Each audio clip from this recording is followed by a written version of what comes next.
guys, my name is Ali Games and welcome back to Let's Play The Letter. Where we last left off, we just met up with Hana and Miss McCullough and we almost showed her the photos that we found. If you guys remember, let's see if I can find it real quick. 27th. The pictures that Zach took the day before of Hana and all the pictures of the house. The pictures with Hana did not turn out well. Her face was distorted and he remembered seeing the creepy long-haired woman through the viewfinder or whatever, and he almost showed them to her but decided not to. I accidentally clicked no. I wanted to show her, but you know, it was an accident. Anyways, we found out that she is pregnant. Hana is pregnant and she's not too sure if she's gonna be a good mom. She's afraid of not being a good mom. She's scared if Luke is gonna be okay, gonna be okay with this, which it's like he's gotta have to. It's his baby. I mean, what do you think's gonna happen if you have sex? I mean, baby, duh. But anyways, we are now going to go talk to the priest that Zach introduced Isabella to, and that they went to the Wright Mansion, or it used to be the Ermengarde Mansion, but now the Wright Mansion, and they blessed it, and he's gonna, I guess, talk to him about these pictures. But this is the church from the title screen, which is kind of cool. I thought it would be the mansion, but who knows? Guess not. Maybe this has a little history with the mansion. Who knows? As it turns out, I do have another choice. I'm not a religious person. I won't identify myself as such. Or rather, I can. Sure, my grandparents didn't have to force me to go to weekly. I'd happily join them. In fact, most of my childhood Sundays have been spent attending service. Cannot talk. It's simply that as you get older, the more experiences you get, forming your own beliefs on things becomes easier, for the lack of a better word. And at one point, it just stopped. That kind of thing. Nevertheless, I hold no disdain for it. Sometimes it does help. When things are really, really bad. When the dreams won't stay where they should be. Talking does. A bit. It's also a good thing Father Norman's... well, he's not completely the pious man you'd typically expect. My unlucky friendship only probably happened because he's the kind of guy who's cool with the young ones, as he so aptly puts. And he is, surprisingly. It makes him easy to approach. Like that one time with Isabella. Well, I gotta take a drink. Ugh. I don't think he believes in the ghost kind, but there he went. Maybe he has something to say about the photos as well. It won't hurt since I've already gone ahead and went to Anselm at daybreak on my bike. At the very least, I know I won't get shouted at by whoever answers the door. Unless someone does that inside a church. I highly doubt it. Despite its age, the Luxburn Church is a thing of wonder in itself, with its high vaulted ceilings and intricate stained glass windows. One of the many gifts the Ermengarde family donated to the community in its early days. Or so I heard from Rebecca. She mentioned this once, although most of it flew over my head then. At this time of the day, the church is mostly empty, save for a few visitors and ushers shuffling about, some muttering their prayers under their breath. The scent of burning candles and incense permeate the air, giving the place a general feeling of reverence. Pretty welcoming in all. Even so, I keep the noise my treads make to a minimum. Disturbing the quiet feels like a sin alone. An usher points me to a pew in front of the altar when asked where Father Norman prays. He mentions something about the good priest not being in good health. Oh. Ever since he did a favor for a friend to bless an old house. Fuck! This is the first time in days he's left his room. No surprise there. With the weird heat lately, even Rebecca caught something.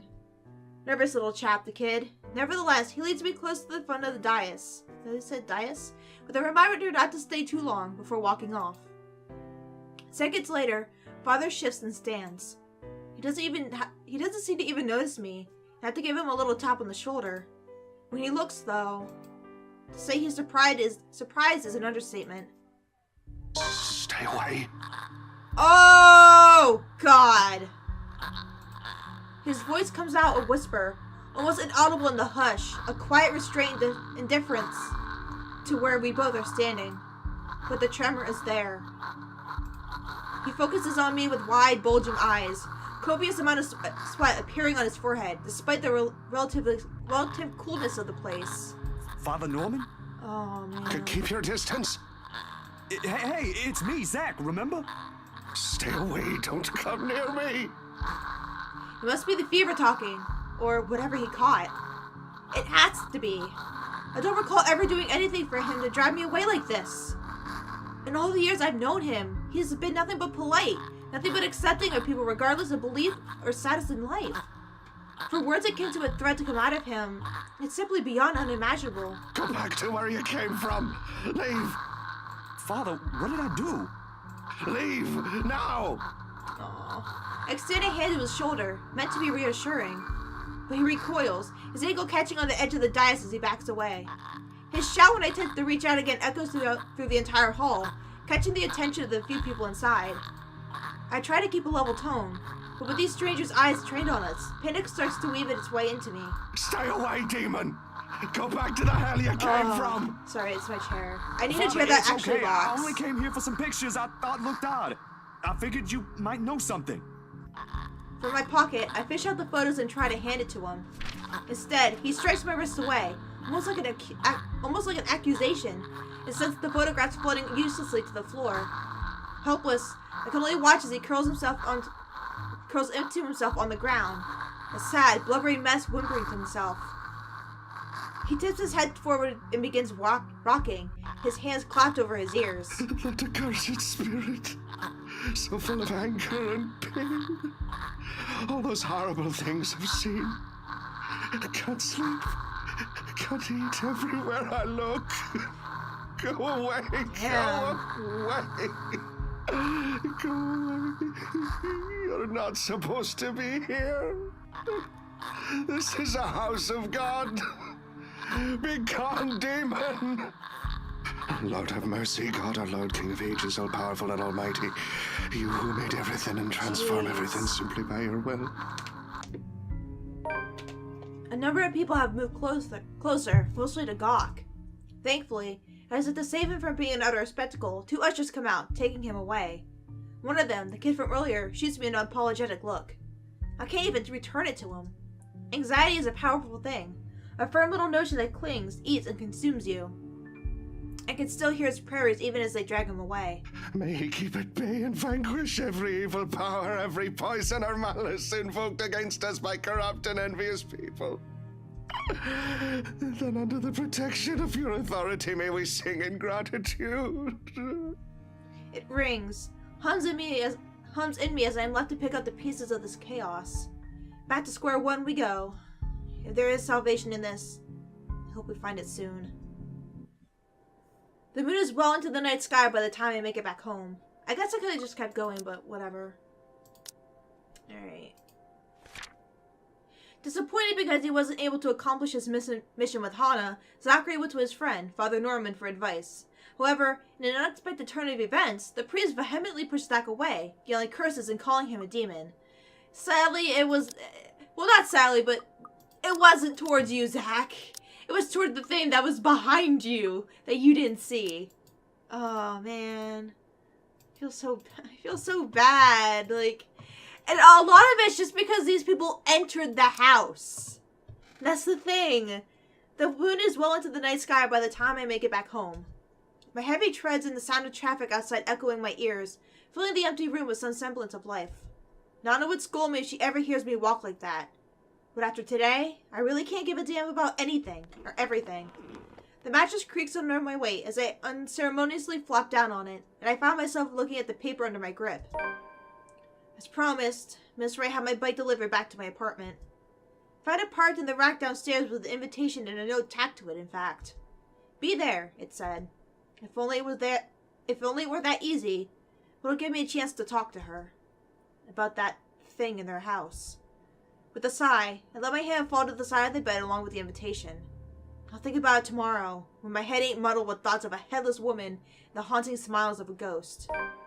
But lately, it occurs to me I haven't eaten anything since I left this morning. and an empty, gnawing ache makes itself known, but I can't bring myself to stand up. Today was a complete waste of time, and frankly, a disappointment. I don't like this.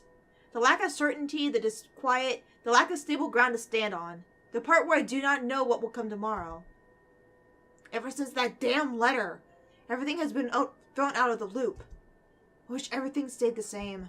Routine would have been easier to make sense of than this. Closing my eyes, I let the noise from the streets below lull me to sleep. At the very least, that's the one thing that hasn't changed. The melody carries into the hall long before I cross the threshold. Solemn, but gentle and soothing, a reminder of what home is. Pa's firm but meaningful gaze, Ma's wistful smiles, the warm rays filtering through the eaves at sunset, the distinct smell of wet earth and leaves after a long day's rain in our room. The room, Ma and Pa's pride and joy, a place we were once promised several springs ago. Yet it won't stop. No, wait! Come back! I'll be good this time! Please don't leave! Please stay! The floorboards are cold under my feet more than it usually is. The walls are more forbidding than what I'm used to. Farther and farther the room goes. Ma's singing ceases, and Pa. I can't hear Pa. Not about the raucous clanging and the deafening roar of gunshots, nor the scream replacing the comforting soft melodies. There's only the blinding fear. But when the light breaks... Her skin has already taken a sickly pale color, rotten in most parts, blood dripping from every open gash and lesion on her body. Bony hands grip Honda's neck like a noose, staining the skin underneath with a vibrant shade of scarlet. Nothing but malice fills the gleam in her eyes. A scream ripples through the air. My whole body feels distant. Every limb heavy with lead, all unable to move at will. Not even so I can wait the beads of sweat forming at my temple. The rasping of my breath easily fills the room in the wee hours, while I force it back into a steady rhythm. There's a tightness in my chest I can't shake off, my heart pounding against it as if it's about to burst. Something cold has settled in my legs. Not the usual chill that comes and goes with the passing breeze from the window, but one strong enough to sting, shackle, and leave a frigid sensation creeping up my skin. With every struggle I make, the pressure winds firmly around my legs. Tighter, and tighter, and tighter. All until it becomes too much. My heart stops. Another draft sweeps into the room and brings with it an iron tang of blood. Thick, suffocating.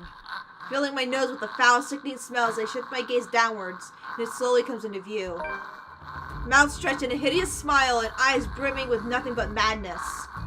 Oh God, she's in my bed! She's in my bed! Ah, no! Get out of my bed, you creep!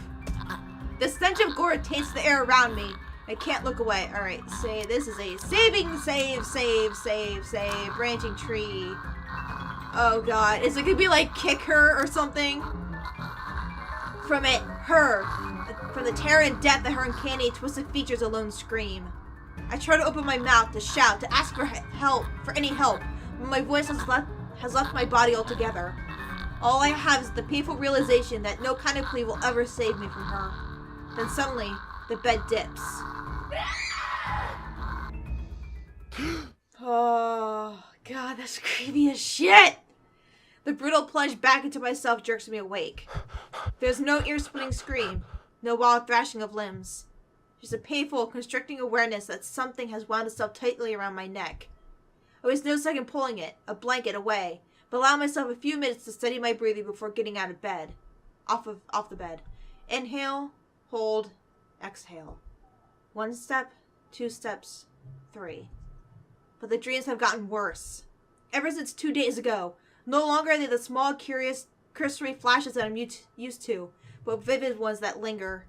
I can still feel the blood in my hands, the putrid smell of rotting flesh, the sickening crunch of bones breaking with every movement, and her cold, chilling eyes as they bore into me. I really need to watch The Grudge now.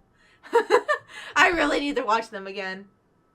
Excuse me. I draw in one long, ragged breath. Before I know it, I'm walking out the door. Even in the waking world, it reeks. That was a weird sound my throat just made. No one probably heard it, but that's okay.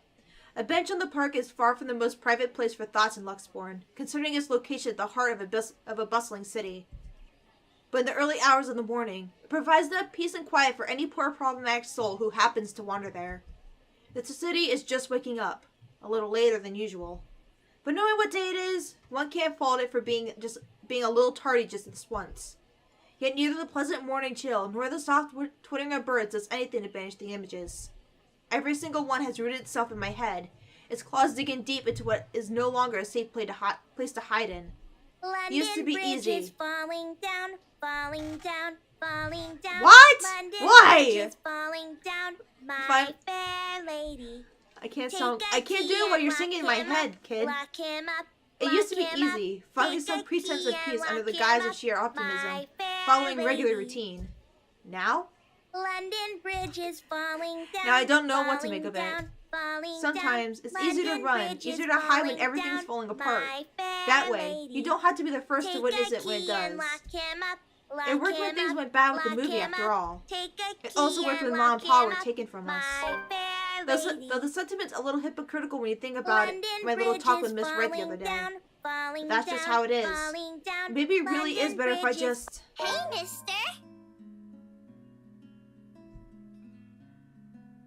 Hi, child? What, child? Were you the one singing?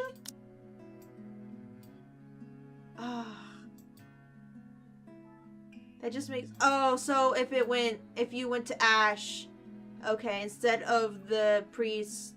Or yeah, it would have, like, probably done the bottom ones, maybe? Who knows? I don't know.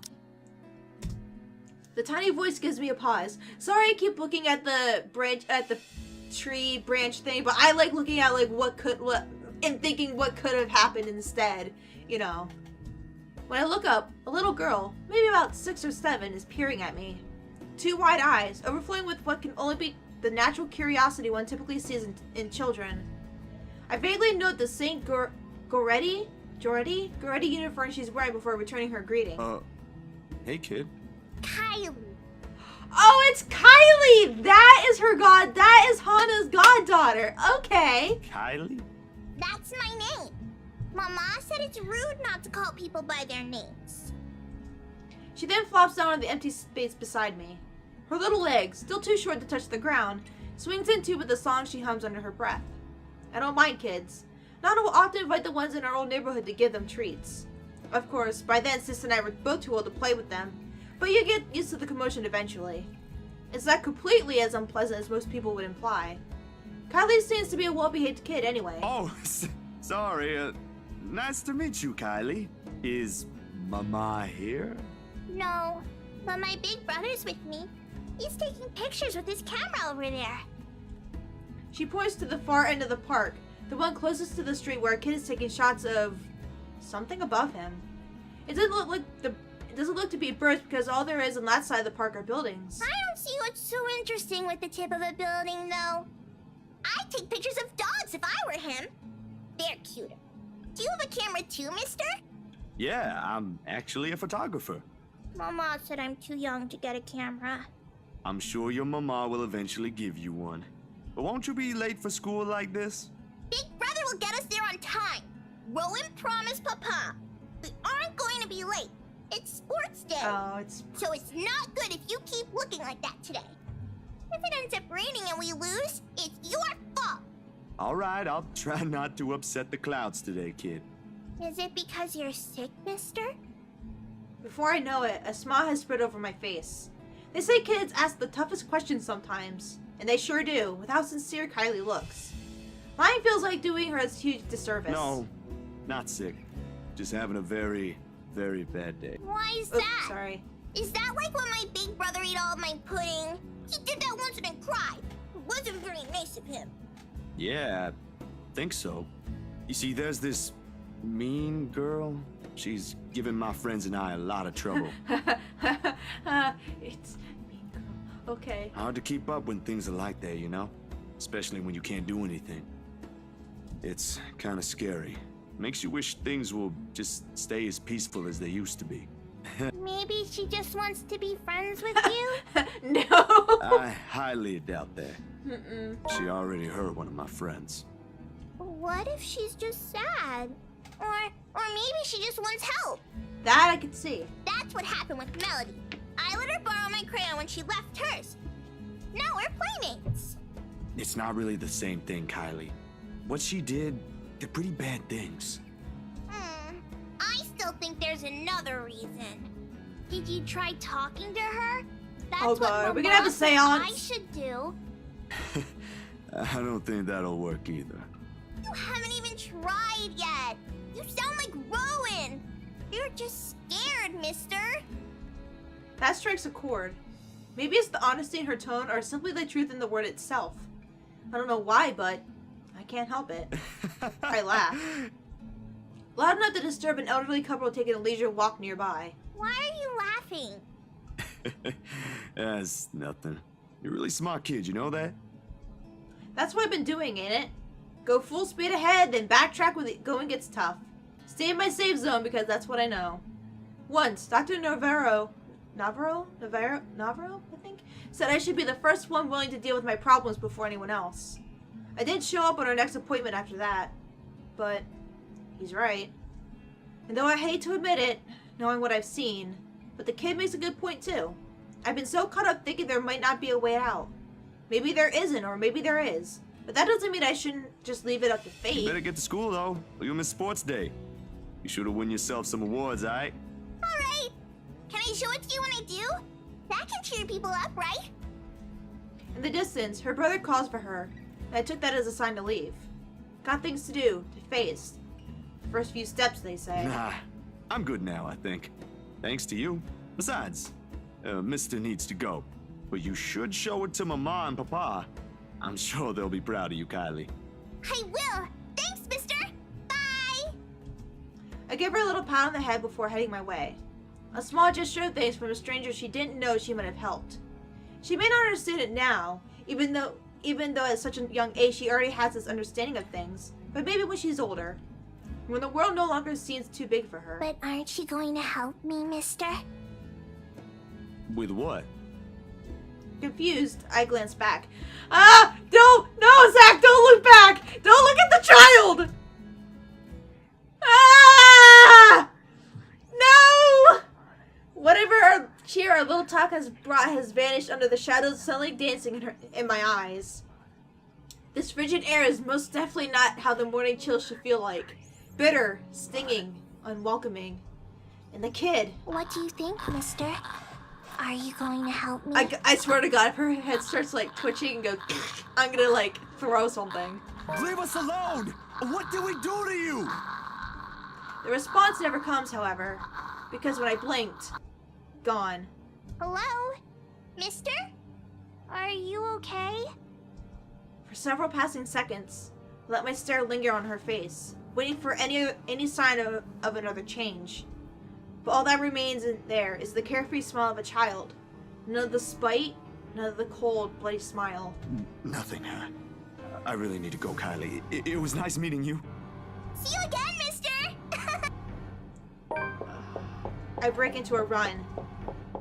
I don't look back, not even as I bump into a couple of passersby as soon as I'm out on the busy streets. Going insane. This is what it is. And if we don't do something soon, we all will be. Because the thing is, he knows. He's like now understanding that Isabella was not crazy. Okay, October 29th. Oh. Okay, so this is the day after the party. And then this is the day Hana finds the necklace. Okay. Zachary's nightmares become worse with each passing day. To help clear his mind of the unwanted images, Zach took a visit to the park. There he met Kylie Suarez, a precious young girl studying at St. Goretti. The tremors follow me even as I get home. I had hoped a little stroll around the block for a few hours would help.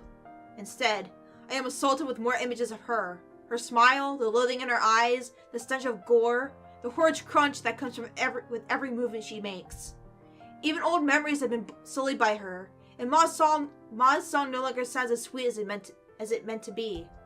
In the end, All I get is a sneaking feeling I will never be rid of her image. And another ridiculous idea that may or may not even work. The sun is already hanging low on the horizon when I make it back. And for the first time, coming home feels more like a chore. Only, I didn't arrive to an empty room. Because as soon as I open the door, I am greeted by none other than... Sup, Z-Man? I told you we should have called him before going here. It's fine.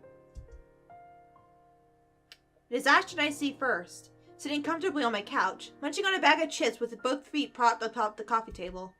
Whatever proverbial stone has made a home in the pit of my stomach automatically flies right out the window at the sight of him. But before any exasperation can set in, my attention is taken by the other occupant in the room. Isabella perches on the only other chair in the room, attempting to make herself smaller, it seems, from how closely she's hugging her arms against her. Nevertheless, she gives me a small smile when she notices my stare. Okay, so I'm wondering if something happened with her and Ashton, or maybe even Ashton. Yet somehow, there ain't any warmth in it like it's supposed to have. Hey, Zach. Sorry we just barged in here. Ash was... Relax. Z-Man gave me a copy of the key himself. Only after you broke the 13th one? I can't keep replacing them every time you think it'd be a good idea to break into my apartment. And stop calling me Z-Man! I didn't break anything it's like, this time. never! Ash, just because I gave you a key doesn't mean you can just stroll in here whenever you want to. And, hey, is that my... Ash smirks at me because, of course, he has the gall to smirk, knowing what he did. He pops in what's very likely the last piece of chip into his mouth and folds the wrapper neatly on the table before throwing it in the nearby trash. Wow! From her chair, Isabella shoots me an apologetic smile as soon as the foil hits the waistband with a dull thunk. Common sense dictates I should be angry. But after everything... Okay, no, that is a dick move, Ash. That is not friendship behavior. Bring your own shit! Having something normal play out in front of me, no matter how childish their antics can get, I can't bring myself to muster even a tidbit of it. Behind me, the television starts blaring the music for the end credits of a movie. They have likely been waiting for a while if Ash has gotten impatient enough to rummage through my cupboards and watch something. Of course he eats all of it. You know, I was saving that for the weekend. Did you at least share some with Bella? Don't worry about it. I'm good, Zach. Really? It's free food, you know? What was that you usually say? You don't say no to free food? What happened? No, I'm just not hungry. Ash only shrugs at the question in my eyes. I can't be the only one who finds this vibe she's giving off to be odd. The guy has no doubt already caught wind of it. Aye. But if you want something, just say so. I've got a fully restocked pantry right here at your disposal. Still not a 5-star level thing, but for an empty stomach, it'd do. Just say the word. Thanks, Zach. Maybe next time. Food is not really what we came here for. Ash, he's the one who... She casts a brief glance at Ash, and in an instant, he sits up. Every trace of amusement is gone from his face as he clasps his hand in front of him and leans forward.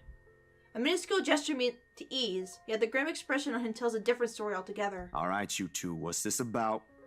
I don't like those looks. A short but tense pause follows. They're both stalling. Under normal circumstances, I'd wait. With these two, the more you force it, the more they'll clamp down on it. But as a handful of seconds continue to slip by, the unsettling feeling in me also grows with it. Soon, it turns into impatience. Before I can demand a response, though, one of them finally speaks up. So I guess we'll probably experience whatever they're going to say, maybe firsthand, when we get to Ashton's chapter. It is Isabella who breaks it first. We just thought we should check on you. After what happened to Rose, Please don't tell me something happened again. No, nothing. None so far. And we're keeping it that way as much as possible. You know. Ash, it's not that easy. This isn't some... We don't know that. Let me... The bitter frustration in his tone is impossible to miss. Ah, shit. Whoop, no. Alright. But he catches it as soon as Isabella draws back. He allows himself a moment to breathe before dropping it for one less harsh, more tempered. Gentler. Let me look at this first, okay? I agreed to help, but you've got to let me handle things from now on. I already told you everything. There must be something we're not seeing in this just yet. So yeah, We'll sort this out, but no more silly ideas and running around on your own. You're making people worry more than necessary. Becca, especially. So everything's fine? Depends on who you're asking. How are things with you? Anything odd? Good, I guess. You liar! Admittedly, how things went down at the housewarming party last night threw me off a bit. I'm not asking about that.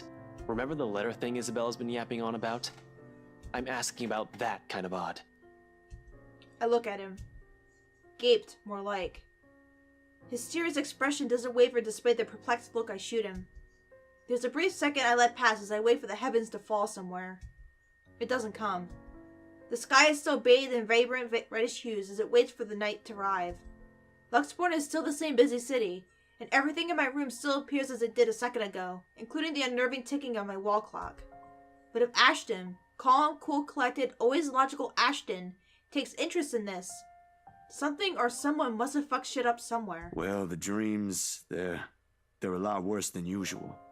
There's a woman now, ever since we saw that letter. I don't know if it's the same one Isabella talked about. Maybe it is, maybe it ain't. I really don't want to go back to sleep sometimes. Last night was the worst.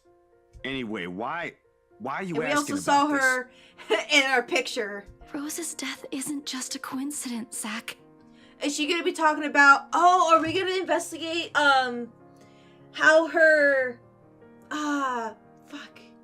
the people from her office that worked, in BRC that also worked on the Urban Guard mansion, are we gonna find out more about that? It may have that's something what to I'm do thinking. with... I may have... Wait, stop right there for a sec, Bella. I thought you ain't buying this stuff, Ash. Just the other day, you said the exact same thing. I still don't, but even Rebecca, out of all people, claims there's something. Whatever this is, someone has got to look into it. Everything about this screams shady. Are you sure you even have the time? Ain't you busy with your current case? I got taken off that one. You didn't say you were taken off your case. I just got the news this morning. Apparently the higher-ups think I'm doing a horrendous job at it. It doesn't matter though. If these two cases are connected like I initially thought, then regardless, I'm on the right track. Are you sure we should even be doing this? Doing what exactly? There's some place we'll visit after this. Too vague for comfort, Ash. Yeah. Please don't tell me you're bringing her with you. His affirmation comes in the form of a stare, but that alone says all I need to know. What I pointed out gives him a pause, though, and his voice is thick with hesitation when he addresses Isabella. You know what? Zach's right, Isabella. You don't have to come with me. It's not myself I'm worried about. It's you. I'll just do this myself, if it'll get you into more trouble with your superiors. At least I can make up an excuse why I need to be there. Don't be ridiculous. You're not walking in there without me. Where are we Besides, going? I think it's a little too late to back out now. Where are we Have going? you seen the news this morning? I haven't, actually. No, what? Mama called, and I was busy. Something happened with her dad. The change in the air around her, while it's small, cannot have gone unnoticed, and it takes every willpower not to ask. Probably the only thing reigning in my curiosity is the fact that Ash himself haven't brought it up either. No problem. It should be in the afternoon news as well. Okay. He grabs the remote and cycles through numerous channels until he gets to the news report about another guy who has been found dead in the early hours of the morning today. Burned alive this time. Oddly, no fire has spread and whatever damage has been contained within the place the body was found. The room itself, however, has been completely vandalized. Help me. Help me. Help me. Another murder?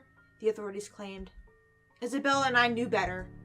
None of us shits even after the report ends, but the room has suddenly felt stifling.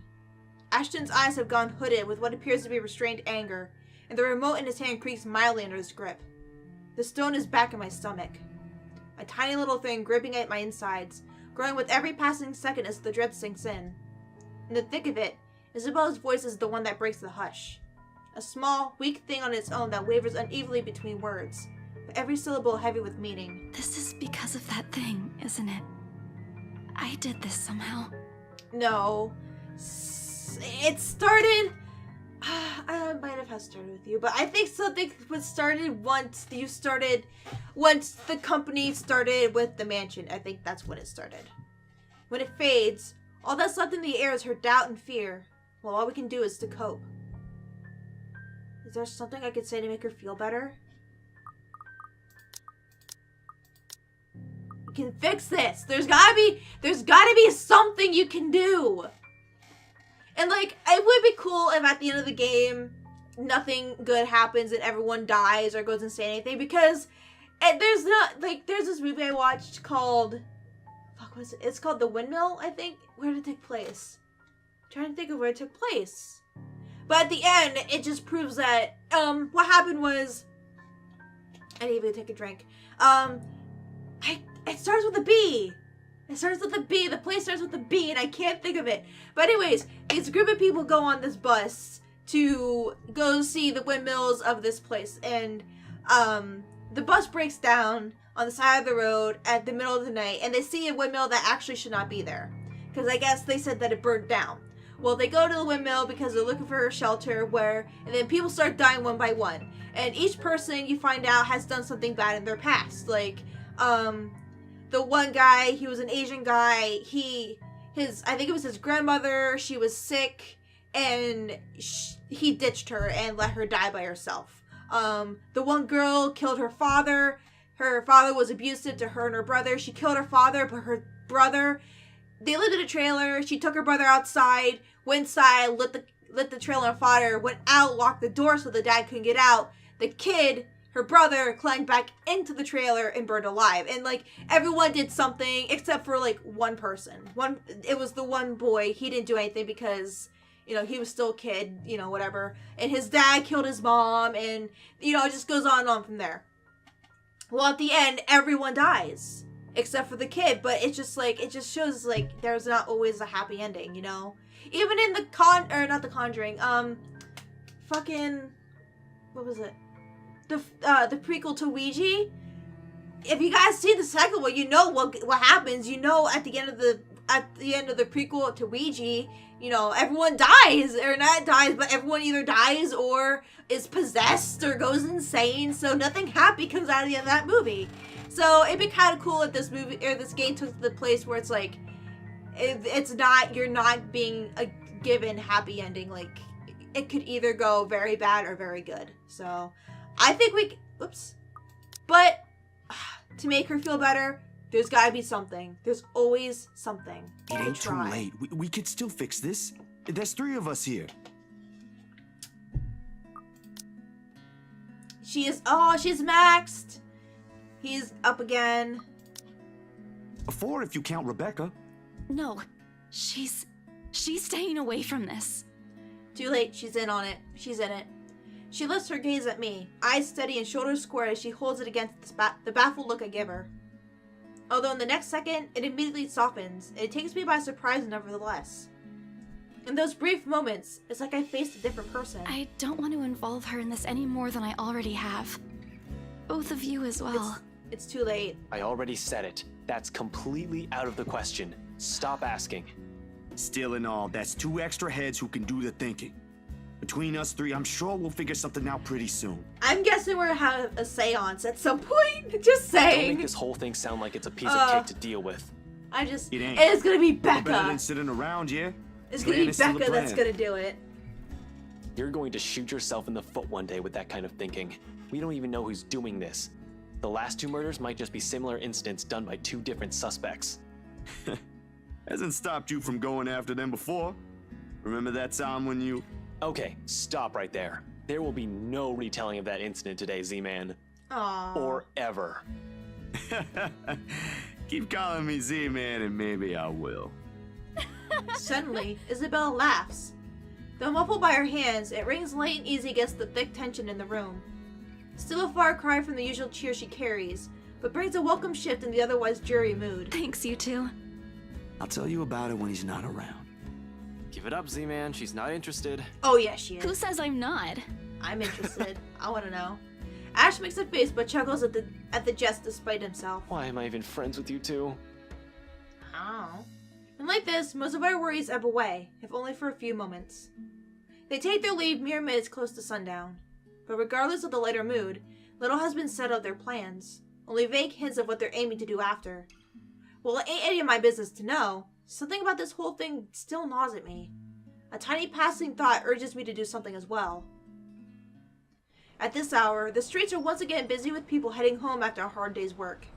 Little of the bustle matters to them as they step out into the crowded walkway, however. Ash especially.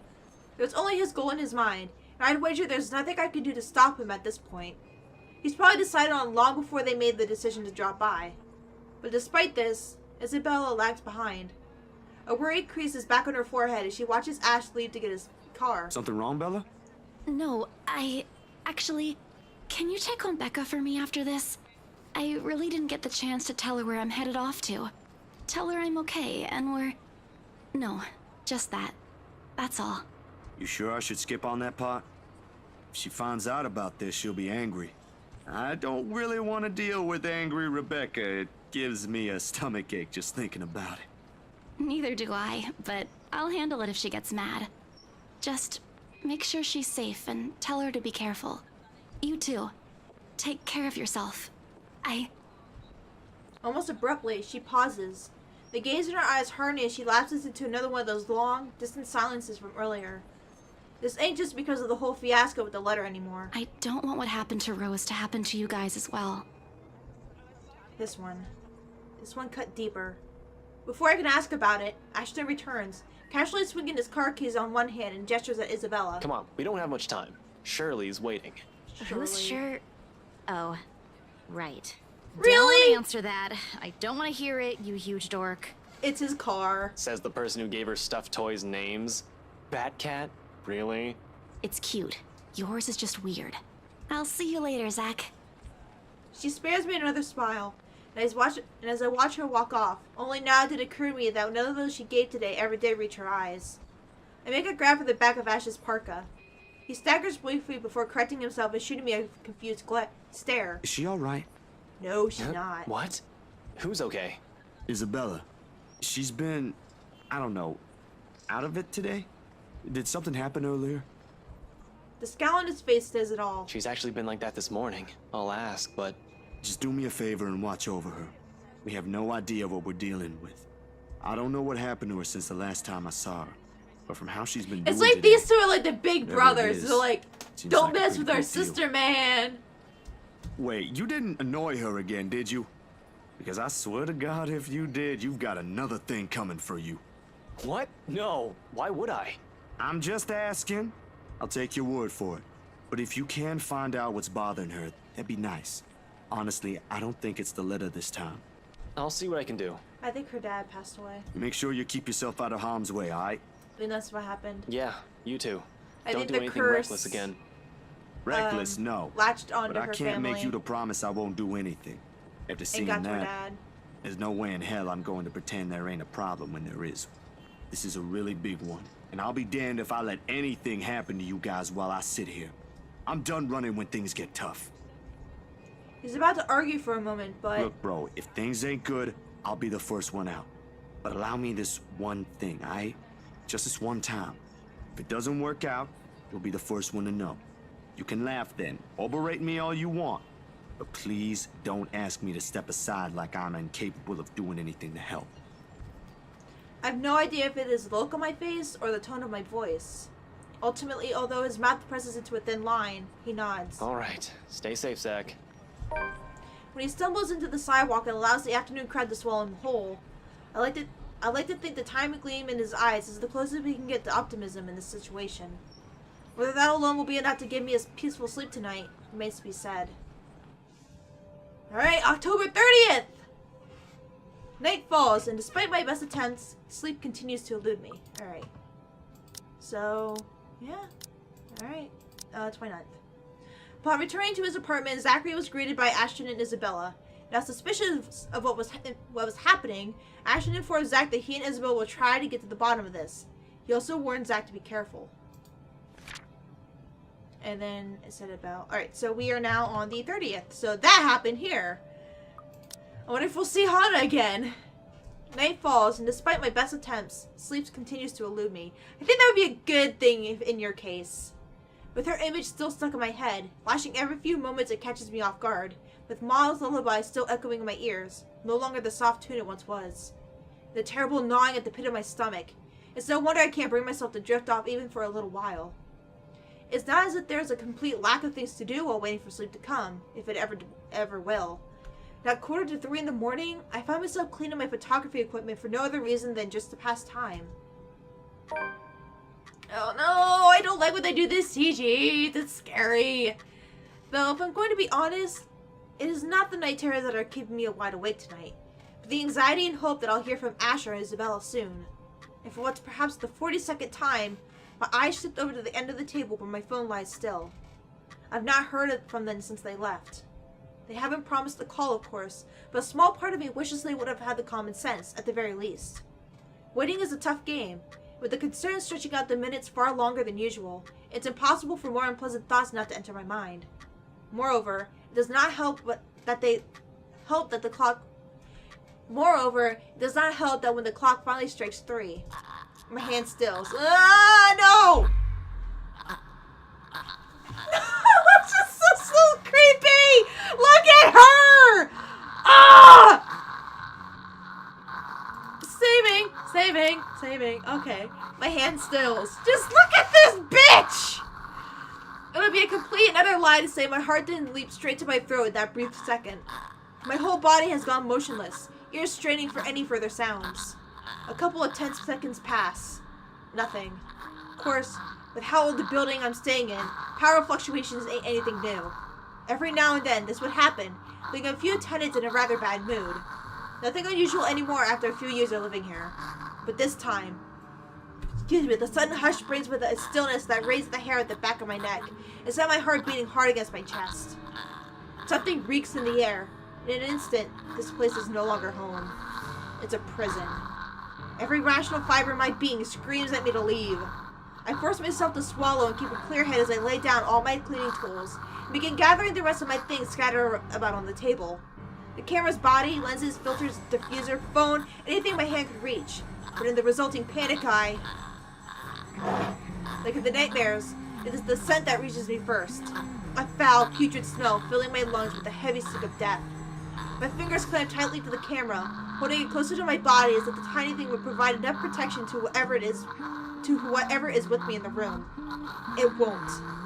But it's the only comfort I have. Hello? I know you're in here. What do you want? Something moves behind me. A soft scuttling over the walls, followed by the squelch and painful creaking of what can only be rotten flesh and broken bones. Without hesitation, I whirl around, my fingers and camera ready, patiently waiting for another movement. Leave! Leave now! There's nothing here for you! There's a brief moment of silence after, and for a short while, I think my pleas worked. I'm scared to click the next button. I don't want to click the button. Then with no warning, the shuffling resumes, and along with it are the sobs of a woman. Oh, what?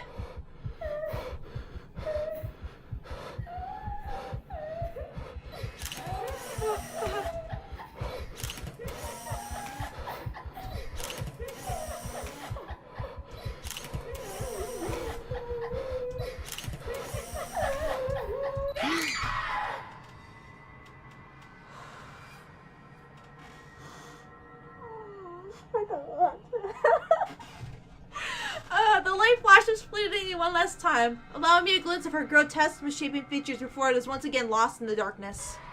All of a sudden, her tune changes. No longer a soft cry, but a high-pitched shriek brimming with pain, grief, and anger. Every ounce of courage I've mustered flees from my body at the sound. The next thing I know, my hand is gripping the knob and I'm wrenching the door open. Her wails follow me as I flee into the night. Ah! God! Pacing has always been more of Ashton's thing than mine. When I want to think, I sit and let the minutes tick by until an idea comes to my mind or my pulse settles down.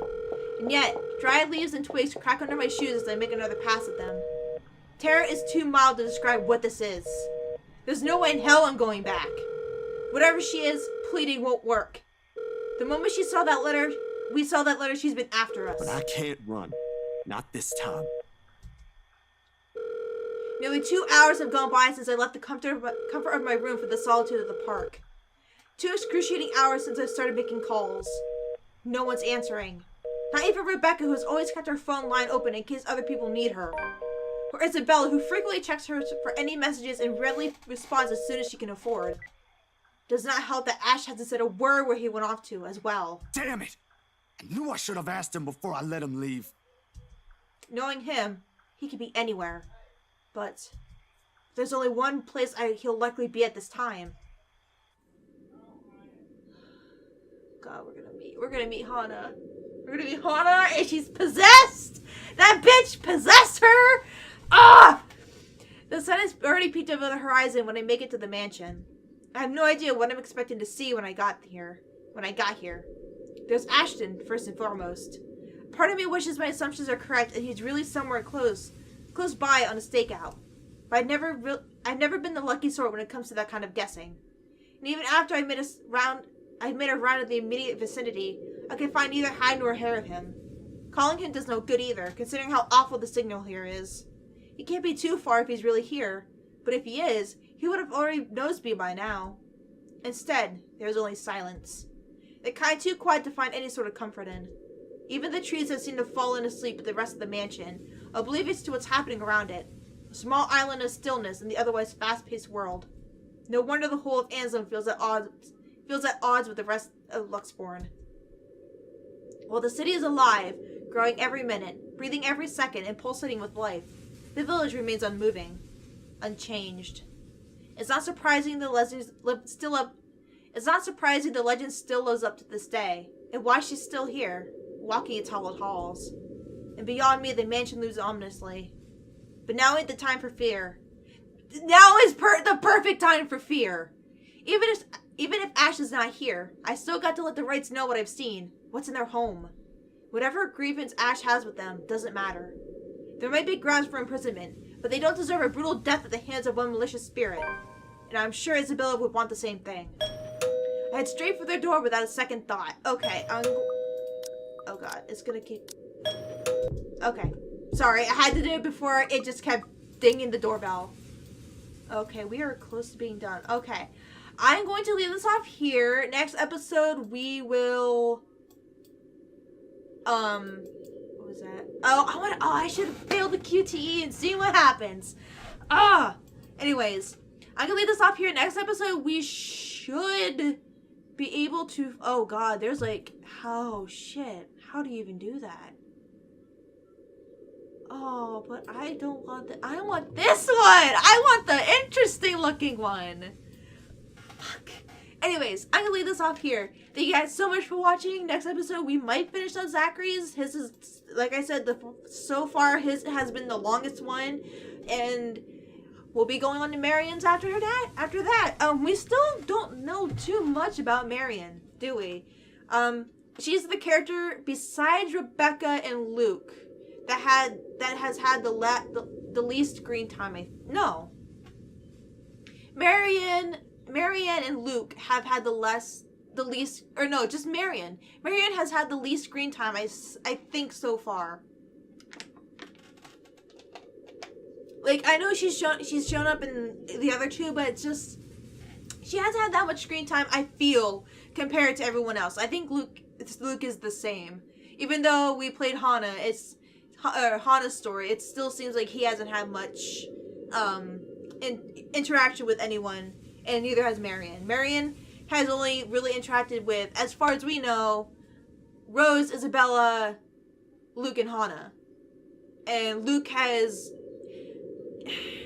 met Rose, Marion, it's just, I don't know, we haven't seen much of them, so I'm eager to get to Marion's and see what her deal is, what's going on with her, if she's noticing anything, because she doesn't seem bothered by anything. She seems okay.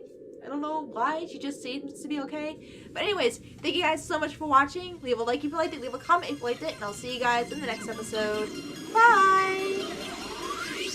When I glance down, squeegee in hand, ready to finish the process and finally call it a night, her head is gone. Actually, it's more like distorted. Is this? Oh wait, no. I thought that was. This looks like a person.